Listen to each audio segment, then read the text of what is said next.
আমরা দেখব smoke text effect animation in power point, অর্থাৎ পাওয়ার পয়েন্টে স্মোক টেক্সট এফেক্ট অ্যানিমেশন কীভাবে করব তা আজ আমরা শিখব এই ভিডিওর মাধ্যমে। তো চলুন শুরু করা যাক। তো তার জন্য সর্বপ্রথম আমাদের কী করতে হবে, একটা ব্ল্যাঙ্ক শিট নিতে হবে। তার জন্য আমরা কী করবো, হোম থেকে লেআউট থেকে ব্ল্যাঙ্ক, তারপরে ইনসার্ট থেকে আমাদের কী করতে হবে, একটা ভিডিও দরকার স্মোকের।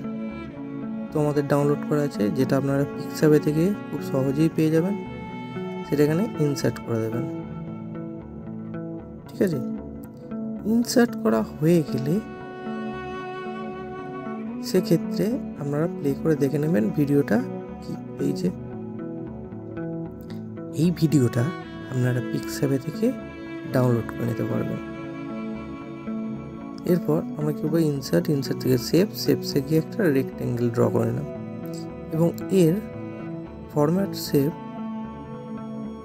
গিয়ে গ্রেডিয়েন্ট ফিল্ডে গিয়ে আমরা এর কালার সিলেক্ট করে নিতে পারবো। তো আমরা এটা করে নিলাম। দেওয়ার পর এই যে আপনারা আপনাদের ইচ্ছা মতো করে নেবেন। এরপর আমাদের কী করতে হবে, ইনসার্ট থেকে টেক্সট বক্স নিতে হবে এবং এখানে টেক্সটটা লিখতে হবে। তো এখানে টেনে নিলাম। এবার আপনাদের যা টেক্সট লেখার দরকার, তো আমরা এখানে লিখব কি, ওয়েলকাম।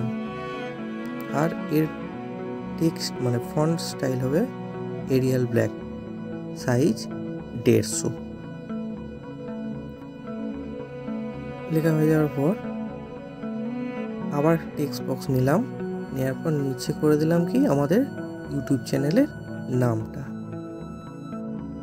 ঠিক আছে, এখানেও যদি আমাদের কোনো ফন্ট স্টাইল চেঞ্জ করতে হয় বা সাইজ ছোট বড় করতে হয়, সেক্ষেত্রে আমরা কি করব, এখানে গিয়ে চেঞ্জ করে নেব। ঠিক আছে, এবং এটাকে সেন্টার করে নিলাম।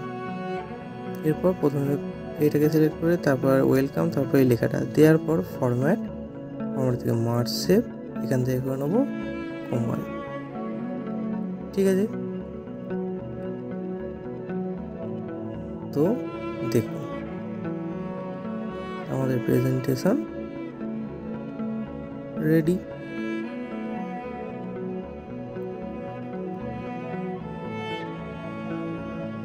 ঠিক আছে, যদি ভিডিওটা ভালো লেগে থাকে আমাদের চ্যানেলটিকে লাইক, শেয়ার, কমেন্ট করে চ্যানেলটিকে সাবস্ক্রাইব করে নেবেন এবং বেল আইকনটিকে অল করে রাখবেন।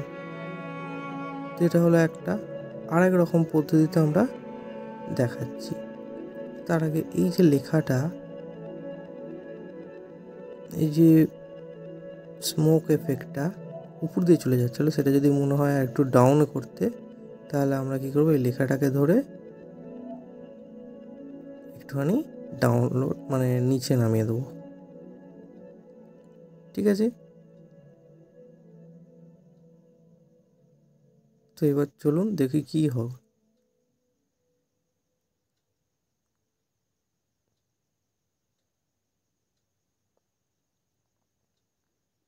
এই যে ধোঁয়াটা এবার মিডিল থেকে দেখা যাচ্ছে। ঠিক আছে, এরকম আপনারা অ্যাডজাস্ট করে নিতে পারবেন।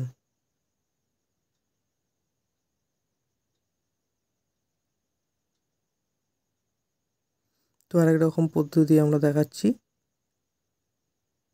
এবার আরেকটা নিলাম, নিউ স্লাইড নিয়ে নিলাম।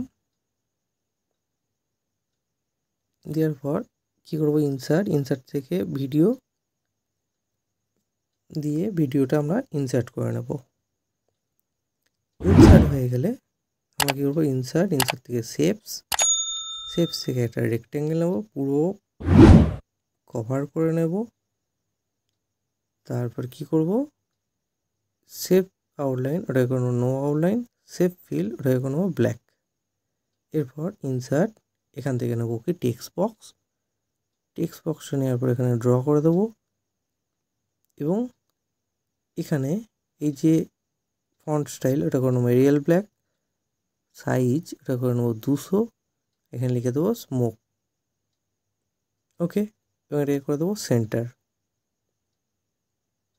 এবার প্রথমে এটাকে মিডিল করে নিলাম, তারপরে এটাকে সিলেক্ট করার পর লেখাটা সিলেক্ট করে ফরম্যাট, ওখান থেকে মার্জ শেপ, ওখান থেকে কম্বাইন হয়ে গেল। এবার তো আপনারা বলুন কোনটা সবথেকে বেশি ভালো লাগছে, আগেরটা না এইটা? এরকম নিত্য নতুন জিনিস শেখার জন্য অবশ্যই আমাদের পাশে থাকবেন। ধন্যবাদ সকলকে।